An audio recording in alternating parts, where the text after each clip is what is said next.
एक खूबसूरत सा गांव था। उस गांव के नदी के किनारे श्याम, सुंदर, आलोक और आशीष बैठकर आपस में गप्पे लड़ा रहे हैं। आशीष के हाथ में एक बड़ा लड्डू सा है। वो इसकी ताक में है कि वो इसे कब खाए। अरे सुंदर, अगर मैं मुंबई चला जाऊँ तो फिल्म के हीरो के बगल में खड़े होने से भी डरेंगे। मुझ में वो कटआउट है और वो ग्रेस है। हाँ श्याम भाई, तुम बस इशारा कर दो तो मैं इस नदी के दो टुकड़े में बांट दूंगा। मेरी एक मार से तो पहाड़ भी पाउडर हो जाने चाहिए। तभी कहीं से एक छोटा सा मेंढक कूद कर वहाँ जाता है, जिसे देखकर सुंदर डर के मारे एक तरफ कूदता है। अरे सुंदर, जरा संभल कर। तेरे इस डर की वजह से अगर मेरे हाथ का लड्डू नीचे गिर गया ना तो मैं छोड़ूंगा नहीं। मेरा लड्डू मेरी जान से भी ज्यादा बढ़कर है। देखा, मुझे पहले से ही पता था कि सुंदर इस मेंढक को देखकर डर जाएगा। इसके ये बाहुबली वाले डायलॉग बस ऐसे ही है। ठीक उसी समय नदी के बीचों बीच में एक स्वामी जी पानी से बहते चले आ रहे थे और जोर जोर से चिल्ला रहे थे, अरे मुझे बचाओ, कोई बचाओ। वह आवाज सुनते ही चारों सतर्क हो गए। अरे वो देखो, कोई स्वामी जी बहते चले आ रहे हैं। चलो रे राक्षसो, मेरा मतलब हीरो, चलो कूदो। चारों ने नदी में छलांग लगा दी। सुंदर को तैरना नहीं आता था, इसलिए वह डूबने लगा। आशीष ने उसके बाल पकड़े, उसे बाहर खींच लिया। श्याम और आलोक ने मिलकर स्वामी जी को जैसे तैसे पकड़ा और किनारे पर लेकर आए। किनारे पर आने के बाद स्वामी जी ने गहरी सांस ली। धन्यवाद बेटा, तुम लोग ने मेरी जान बचा ली। मैं तुम्हारे इस साहस से बहुत प्रसन्न हूँ। तुम लोग कोई साधारण लड़के नहीं हो। तुम्हें जो भी वरदान चाहिए मांग लो, मैं अपनी तपस्या शक्ति से तुम्हें वो वरदान दूंगा। स्वामी जी, मुझे रोज 100 समोसे मुफ्त में मिलने का वरदान दे दीजिए प्लीज। मुंह बंद कर रखा आशीष, तुझे हमेशा खाने की पड़ी रहती है। स्वामी जी, आप हमें दुनिया के किसी के पास न हो उतना असीम शारीरिक बल प्रदान कीजिए। हम सुपर हीरो बनना चाहते हैं। मुझे पहले ही पता था शाम तू यही मांगेगा, इसलिए मैं चुप था। तथास्तु, अब से तुम चारों में 100 हाथियों का बल आ जाएगा। लेकिन एक बात हमेशा याद रखना, इस बल का उपयोग केवल अच्छे कर्मों के लिए ही करना, समाज की सहायता करना। अगर तुमने इसका उपयोग किसी बुरे काम के लिए किया तो उसी क्षण यह वरदान समाप्त हो जाएगा। वरदान मिलने के कुछ ही दिनों के भीतर ही गांव में इन तीनों का हंगामा देखने लायक था। गांव के बीचों बीच शाम की गैंग एक बहुत बड़ी बैलगाड़ी को उसमें बैलों के समेत एक ही हाथ से हवा में उठाकर दिखा रहे थे। गांव के लोग हैरान होकर तालियां बजा रहे थे। देखा, हमारा पावर, एक हाथ से मारेंगे तो पहाड़ भी टूट कर बिखर जाएगा। वाह वाह, शाम गैंग जिंदाबाद, गांव को सुपर हीरो मिल गए। इस सारे हंगामे को पास से मौजूदा पुरानी कबाड़ी की दुकान का मालिक पटनायक और उसका असिस्टेंट लड्डू देख रहे थे। पटनायक की आंखों में लालच की चमक आ गई। अरे लड्डू, इन चारों के शरीर में नशे नहीं है रे। ऐसा लगता है जैसे जेसीबी के हाइड्रोलिक पाइप लगे हैं। अगर हमने इसका इस्तेमाल कर ले तो हम पूरा गांव खरीद सकते हैं, समझ गया? हाँ सेठ जी, अगर ये लोग एक ट्रक उठाएंगे तो हमें 2 ट्रक जितना लोहा मिल जाएगा। अरे मूर्ख, एक ट्रक उठाएंगे तो एक ही ट्रक का लोहा मिलेगा ना। तुझे हिसाब किताब बिल्कुल नहीं आता। हमेशा 1 किलो और आधा किलो के फर्क में उलझकर मुझे डुबाता रहता है। चल कर इनका ब्रेन वॉश करते हैं। पटनायक धीरे से मुस्कुराते हुए श्याम गैंग के पास आया। अरे श्याम बाबू, ये सब क्या है? गांव वालों की तालियों से क्या जेब भरती है क्या, या पेट भरता है? क्या इनकी तालियों को लेकर तुम मुंबई जाकर सिनेमा बनाओगे? बिल्कुल नहीं भरेगा सेठ जी। तालियां खाने से पेट थोड़ी ना भरता है, दर्द होता है। समोसे खाने से चुस्ती दूर होती है। मुझे तो ये तालियां बिल्कुल पसंद नहीं है। वही तो मैं कह रहा हूँ, मेरे पास एक सुपर आइडिया है। रात के समय गांव के बाहर जो किसी का काम का ना हो पुराना लोहे का सामान पड़ा रहता है ना, उसे मेरी दुकान पर लाकर दे दिया करो। मैं तुम्हें बोरिया भर भर के पैसे दूंगा। उन पैसों से शाम मुंबई जाकर हीरो बन सकता है और आशीष अपनी समोसे की फैक्ट्री लगा सकता है। क्या करते हो भाई? मुझे पहले से ही पता था कि पटनायक जी किसी न किसी दिन बिजनेस डील की बात करेंगे, लेकिन अगर पैसे मिलेंगे तो अच्छा है। डील पक्की। गांव की सेवा करते करते बोर हो गए। आज रात से हमारा असली एक्शन शुरू होगा। आधी रात के 2 बज रहे थे। गांव के छोर पर रेलवे ट्रैक के पास एक पुराना लोहे का डिब्बा पड़ा हुआ था। शाम गैंग धीरे धीरे चलते हुए वहां पर पहुंच गया। चारों तरफ अंधेरा था। अरे शाम, वो अंधेरे में कोई भूत जैसा लग रहा है रे। मुझे न जाने क्यों डर से पैर कांप रहे हैं। क्या हम घर वापस चलते हैं?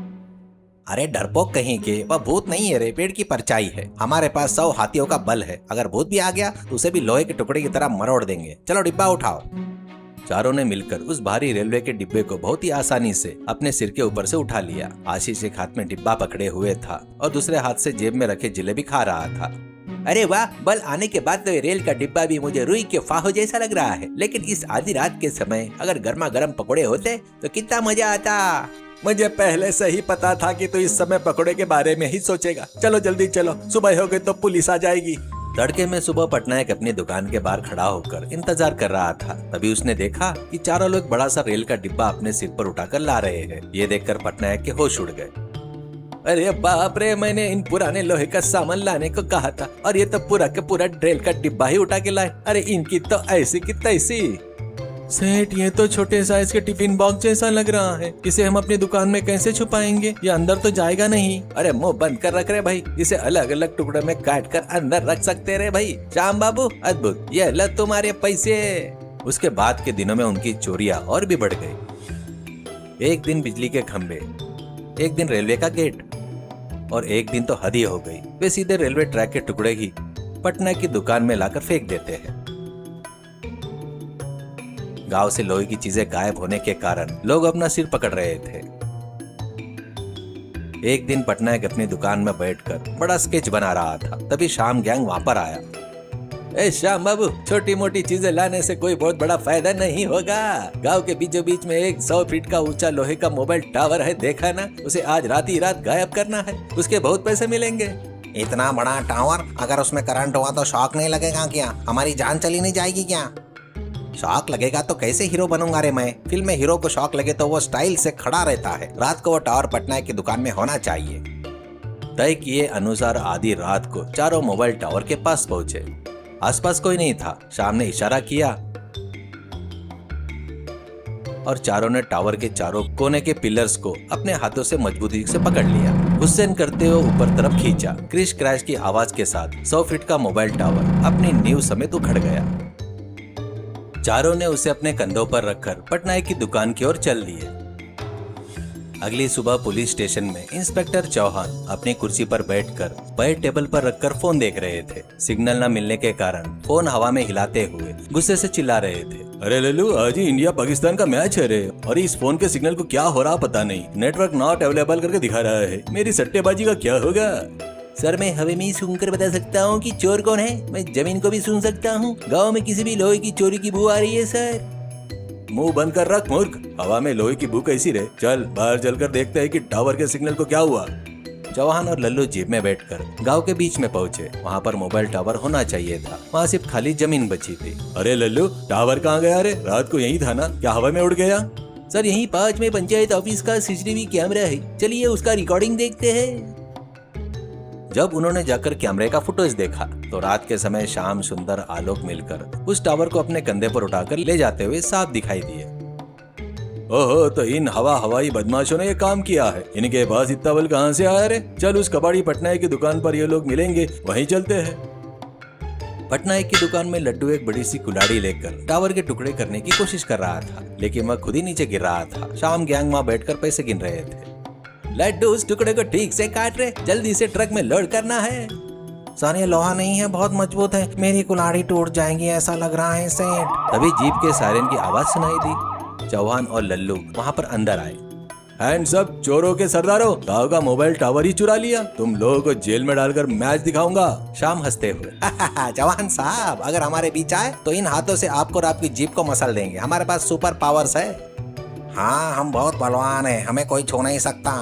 अच्छा, इतने बलवान हो तो ये लो, ये एक सीमेंट की बोरी रखी है। तुम चारों में से कोई भी इसे हाथ से उठाकर दिखाए तो मैं तुम्हारी पावर मानूंगा। शाम स्टाइल से मुस्कुराते हुए आगे बढ़ा। उस सीमेंट की बोरी को एक हाथ से उठाने की कोशिश की, लेकिन बोरी टस से मस नहीं हुई। शाम ने दोनों हाथ लगाए और चेहरा लाल होने तक पूरी ताकत से खींचने लगा, लेकिन बोरी 1 इंच भी नहीं हिली। अरे ये क्या है? मेरा बल कहाँ गया? सुंदर, आलोक, आओ रे, मुझे बचाओ। चारों ने मिलकर उस सीमेंट की बोरी को उठाने के लिए एक चड्डी का जोर लगा दिया, लेकिन वे उसे नहीं उठा पाए। सब हाफने लगे। अरे बाप रे, मेरे शरीर का सारा दम निकल गया। एक समोसा मिले बिना मैं हिल भी नहीं सकता। मुझे पहले से ही पता था किसी न किसी दिन हमारा बल चला जाएगा, इसलिए मुझे पहले ही कह देना चाहिए था। तभी दुकान के मुख्य दरवाजे से स्वामी जी अंदर आए, जिनकी जान उन्होंने बचाई थी।